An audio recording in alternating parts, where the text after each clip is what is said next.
번 더 내려볼게요. 네네. 고등학교 1학년, 2학년 친구들도 고민 많고 힘들어하고 있습니다. 네. 네. 그런데 보면은 고등학교 공부는 중학교 공부랑 다르다라는 얘기를 굉장히 많이 하는데 실제로 다른 건가요? 이 세상을 살아가다 보면 저희가 많은 루머 비슷한 얘기들을 듣게 되는데 네. 이건 루머가 아닙니다. 그래요? 이거는 한 번만 딱 설명을 드리면은 바로 이해를 하실 수가 있는데 이제 중학교는 절대평가죠. 네. 쉽게 말하면 절대평가 90점만 넘으면 누구나 A등급을 받아요. 근데 학교별로 이 A등급을 어느 정도 받느냐라고 했을 때에는 좀 적게 주시는 데는 한 30%대, 네. 근데 평균적으로는 50%, 그리고 학교에 따라서는 70%까지도 제가 봤거든요. 그럼 예를 들면 전교생의 절반을 A등급을 준다고 해볼게요. 이런 네. 학교는 굉장히 많아요. 그럼 정승희기로 하겠습니다. 중학생 정승희기 영어에서 A등급을 받았어요. 그래서 나 A등급이네? 영어 좀 잘하나 보다 라고 생각을 하다가 고등학교 오면 상대평가가 되죠. 네. 상대평가는 이제 9등급제입니다. 우리가 보통 말하는 뭐 1등급이니 2등급이니 하는 게 다 여기서 나온 건데 여기서는 1등급이 4%밖에 안 돼요. 그러면은 아까 중학교 때 50%라서 A등급 받았던 정승희 학생은 만약에 고등학교 와서도 50%면 저는 5등급이에요. 이렇게 네. 되는 겁니다. 그러니까 주변에서 어디선가 들어봤던 이야기가 중학교 때 우리 아이가 공부 잘하다가 A등급을 받았다는 소리죠. 그러다가 고등학교 왔는데 4, 5등급을 받았어 라고 하는 얘기를 얼핏 들어볼 수밖에 없는 게 네. 중학교 때 50% 하는 친구들은 고등학교 와서 그대로라면은 그대로의 경쟁력이면은 5등급 받기 때문에 이런 일들은 비일비재하게 벌어질 수밖에 없어요. 제도상 같은 A등급을 받아도 5등급을 받을 수 없는 거라 하더라도 중학교 때 잘했는데 고등학교 때 절대 점수라든지 진짜 등수조차도 떨어졌다고 하는 친구들이 많아요. 이건 이유가 있을까요? 이것도 저는 뭐 개인적으로 생각하는 명확한 이유가 있다라고 생각을 하는데 이건 공부 방식의 문제라고 생각을 하거든요. 그러니까 방금 앞서 말씀드린 부분은 이제 제도에 따른 네. 절대평가에서 상대평가로 넘어가면서 어쩔 수 없이 등급이 내려가는 이런 사례라면은 그런 게 아니고 정말 잘했다고 생각을 했는데 정말 뭐 퍼센테이지로 따지면은 중학교 때도 그래 50%가 아니라 5%라고 할게요. 그럼 이 학생은 1등급 수준이 나와야 되는데 네. 그게 아니고 뚝 떨어지는 경우가 있거든요. 그거는 공부를 암기 위주로 했다라고 저는 생각을 하거든요. 역시 중학생 정승익으로 예시를 드릴게요. 이 학생이 되게 모범생인 거예요. 그래서 성실하게 공부합니다. 근데 대신 암기 스타일로 공부를 하는 거예요. 중학교 시험 범위는 좀 제한적이죠. 네. 그러다 보니까는 성실하면 정말로 최고 수준까지 갈 수가 있어요. 시험 점수상으로. 그러니까 뭐 이게 뭐 퍼센티지가 50%가 아니라 100점 수준을 받는 거죠. 네. 근데 암기 위주로 갔던 친구들이 고등학교 가면은 이게 암기로는 커버가 안 돼요. 바로 체감되는 게 시험 범위가 훨씬 더 많고요. 네. 훨씬 더 많고 과목 수도 훨씬 더 많기 때문에 이게 바로 느껴집니다. 암기로는 안 되는구나 라고 하는 게 바로 느껴지거든요. 근데 이제 그러면서 점수가 떨어지는데 그럼 어떻게 해야 되냐? 이해를 해야 돼요. 개념을 하나하나 진짜 씹으면서 다 이해를 하면서 넘어가는 과정이 중학교 때보다 사실은 필요하고 그래야지만이 고등학교로 갈 수가 있는 것이지 이걸 암기로 하겠다, 성실함으로 밀어붙이겠다 그러면은 보통은 한 3, 4등급에서 더 못 올라가는 경우가 되게 많아요. 네. 1, 2등급까지 가기 위해서는 정말 개념을 완벽하게 숙지하는 공부 방법이 네, 맞아요. 필요하군요. 네, 네.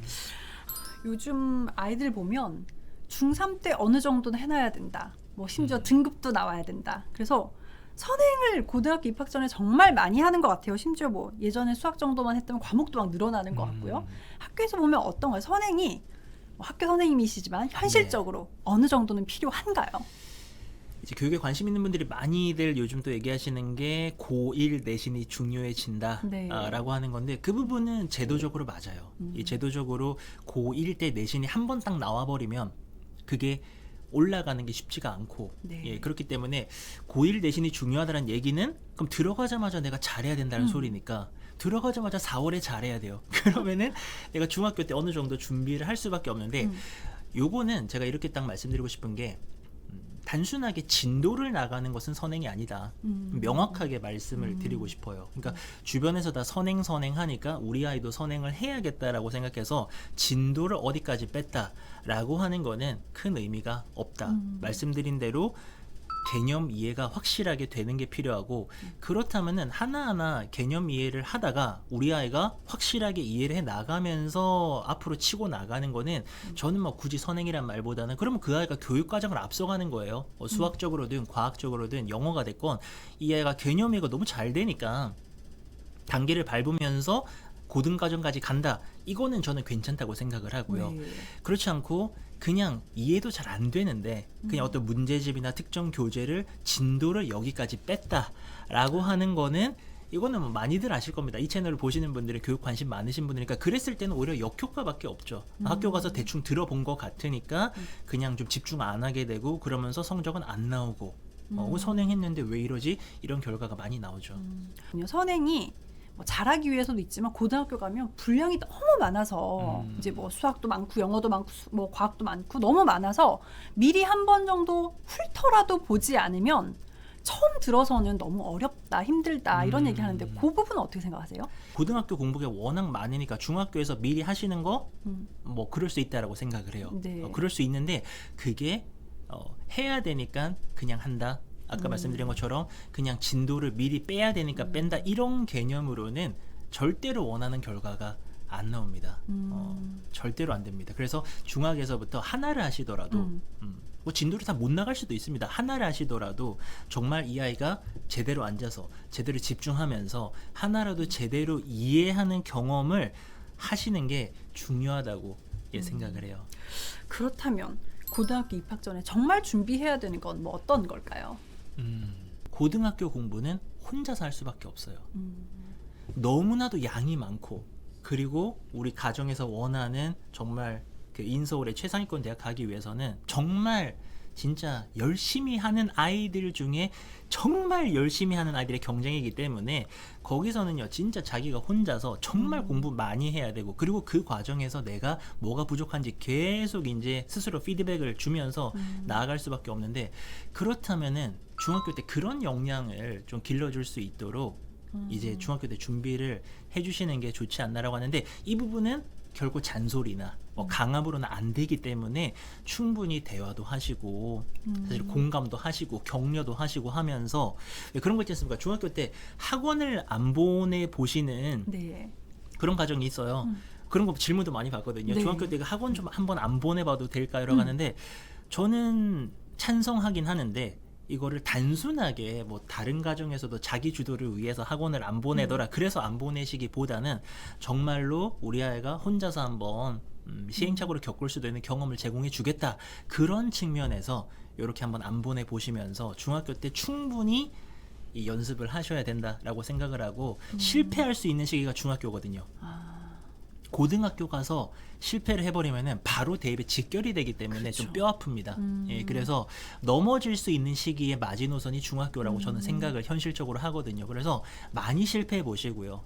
예, 많이 할수록 좋습니다. 왜냐면 실패해봐야 이렇게 공부하면 안 되는구나. 그러니까 모든 게 마찬가지인 것 같아요.